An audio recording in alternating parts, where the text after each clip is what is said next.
Hello student, अब हम lecture upon the shadow के जो 3 क्वेश्चन अपन ने कल पढ़े थे उसके आगे के अब क्वेश्चन पढ़ेंगे। 3 हम पढ़ चुके थे, चौथा प्रश्न पढ़ने जा रहे हैं। What do you understand, what do you understand, what क्या डू यू अंडरस्टैंड आप समझते हैं by waste worldly decline. Waste मैंने आपको पोएम पढ़ाई थे, बताया था। वेस्ट इंग्लिश के अंदर डेस्पेयर, सौरो इनका प्रतीक माना जाता है। वेस्ट वर्ल्डली डिक्लाइन का मतलब है युवावस्था का समाप्त हो जाना, सूर्य का पश्चिमोत्तर चले जाना, पश्चिम की तरफ चले जाना। जब सूर्य पश्चिम की तरफ चला जाता है तो उसका तेज और ये पुंज खत्म हो जाता है।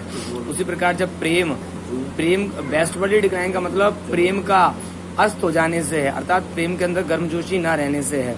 तो देखते हैं हम इसको हम आंसर के रूप में। वेस्ट वर्ल्डली डिक्लाइन पश्चिमोत्तर हो जाना यानी पश्चिम की तरफ चले जाना, पश्चिम की तरफ पतन हो जाना। मीन्स अर्थ है द सन सेट, सूर्य अस्त होता है इन द वेस्ट, पश्चिम में। With reference to love, with reference to love प्रेम के संदर्भ में, विथ रेफरेंस के संबंध में, टू लव प्रेम के। इट मीन्स इसका अर्थ है दैट की love Prem between the two lovers, की प्रेम जो होता है दो प्रेमियों के बीच में, begins to decrease, begins to decrease कम होने लगता है। बिगिंस टू का मतलब होता है लगता है, डिक्रीज कम होने, इसका अपोजिट होता है इंक्रीज। इंक्रीज मतलब कम होना और इंक्रीज मतलब बढ़ना, सॉरी, और डिक्रीज मतलब कम होना। तो प्रेम कम होने लगता है ग्रेजुअली, ग्रेजुअली जैसे आपने सुना होगा ग्रेजुएशन, ग्रेजुएशन 3 साल की होती है, धीरे धीरे होती है, उसी से शब्द बना है ग्रेजुअली, धीरे धीरे। यानी प्रेम, दोबारा देखते हैं इस आंसर को। वेस्ट वर्ल्डली डिक्लाइन पश्चिमोत्तर पतन यानी पश्चिम की ओर पतन हो जाना। मीन्स अर्थ है द सनसेट, सूर्य अस्त होता है इन द वेस्ट, पश्चिम में। विथ रेफरेंस टू लव प्रेम के संदर्भ में। ये तो बात सूर्य के संदर्भ में थी, यदि प्रेम के संदर्भ में देखें हम इस बात को तो इट मीन्स दैट इसका अर्थ है कि the love, that love Prem between the two lovers, दो प्रेमियों के बीच में, बिगिंस टू डिक्रीज कम होने लगता है, ग्रेजुअली धीरे धीरे। अर्थात पहले तो उनके बीच में बहुत प्रेम होता है लेकिन ये प्रेम धीरे धीरे समाप्त होने लगता है, कम होने लगता है।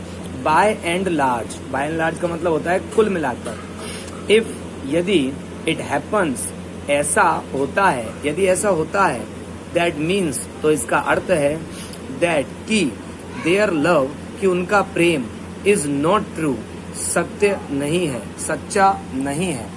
देन तब लवर्स प्रेमी बिगिन टू बिहेव व्यवहार करने लगते हैं, फाल्सली झूठा व्यवहार करने लगते हैं, अर्थात एक दूसरे, एंड कीप सीक्रेट्स और रहस्य छुपाते हैं, अर्थात एक दूसरे के प्रति दिखावा करते हैं। फाल्सली मतलब दिखावे पूर्ण व्यवहार है, और कीप सीक्रेट्स अर्थात अपनी बातों को गुप्त रखते हैं, अपनी बातों को छिपा के रखते हैं, बताते नहीं है, कहते नहीं है। What is the central idea? क्या है सेंट्रल आइडिया? अगला क्वेश्चन है, हम 5वां प्रश्न देख रहे हैं। What is the central idea? क्या है केंद्रीय विचार, मध्य विचार, अर्थात थीम क्या है ऑफ द पोएम, कविता की। एक्सप्लेन बताइए, यानी कविता की थीम को बताइए। अब पेज टर्न करके मैं दूसरे पेज पे जा रहा हूँ जहाँ पर इस प्रश्न का आंसर अपन को मिलेगा, और ये पोएम का आखिरी प्रश्न है। इसके बाद पोएम के आंसर खत्म हो जाएंगे। देखते हैं द पोएम, यानी इस कविता की थीम देखिए। ये बड़ा प्रश्न है जो कि 6 नंबर का आता है हमारे कोर्स में। द पोएम, यह कविता, a lecture upon the shadow, एक छाया के ऊपर व्याख्यान, इज अबाउट लव, ये कविता प्रेम के बारे में है। अ लेक्चर अपॉन द शैडो, ये जो कविता है ये प्रेम के बारे में है। बट मेटाफोरिकली स्पीकिंग, इस पूरे का मतलब होता है लाक्षणिक रूप से। मेटाफोरिकली स्पीकिंग, लाक्षणिक रूप से, यानी सीधे सीधे तो ये कविता हमको प्रेम के बारे में नजर आती है, लेकिन इसका कहते हैं ना वो कहीं पे निगाहें और कहीं पर निशाना, यानी कहा तो इसमें प्रेम के बारे में जा रहा है, लेकिन ये पोयम लाक्षणिक रूप में एक कही जा रही है प्रेम के बारे में, लेकिन आध्यात्म की तरफ चली जाती है पोयम। इसीलिए इसको नाम दिया जाता है मेटाफोरिकली स्पीकिंग, लाक्षणिक रूप से।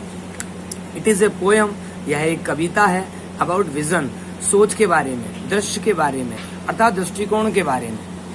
According to John Donne, John Donne के अनुसार लव इज टाइमलेस, प्रेम टाइमलेस होता है, अर्थात प्रेम की कोई टाइम बाउंडेशन नहीं है, ये अथाह है, ये समय की सीमा में बंधा नहीं है। एंड लिमिटलेस होता है, अर्थात असीमित होता है, इसकी कोई सीमा नहीं है। इट इज इम्पेरिशेबल, ये इम्पेरिशेबल होता है। इम्पेरिशेबल मतलब होता है जिसे नष्ट ना किया जा सके, पेरिश मतलब होता है नष्ट करना, इम्पेरिशेबल जिसे नष्ट ना किया जा सके, अर्थात प्रेम कभी समाप्त नहीं होता। लेकिन यहाँ ध्यान रखें, सच्चा प्रेम कभी समाप्त नहीं होता। लेकिन झूठे प्रेम की अवधि बहुत क्षणिक होती है, बहुत कम होती है। लव इज ऑलवेज ग्रोइंग, प्रेम लगातार बढ़ता रहता है। लव इज ऑलवेज ग्रोइंग, प्रेम हमेशा लगातार बढ़ता रहता है। इट इज ए सोर्स, ये एक स्रोत होता है, सोर्स यानी स्रोत, ऑफ कंस्टेंट लाइट, निरंतर प्रकाश का। इट इज इमॉर्टल, ये इमॉर्टल होता है, अर्थात अमर होता है, ये कभी समाप्त नहीं होता, इसकी मृत्यु कभी नहीं होती।